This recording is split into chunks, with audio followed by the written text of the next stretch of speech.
Momen seorang bapak di Papua berjalan kaki di malam hari untuk menjual ikan viral di media sosial. Tertulis dalam video, bapak tersebut mengantarkan ikan untuk dijual karena ia dalam kondisi lapar. Dalam videonya tampak Bapak Abi mengeluarkan 2 ekor ikan dari kantongnya sambil tersenyum.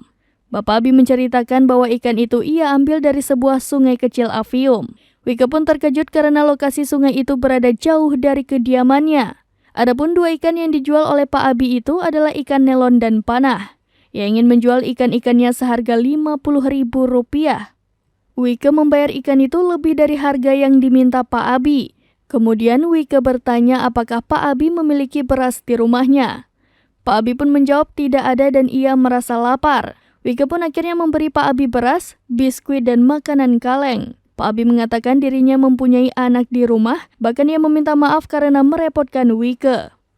Unggahan Wike tersebut berhasil membuat warganet terharu, terutama dengan raut wajah Pak Abi yang terus tersenyum ketika berkomunikasi dengan Wike.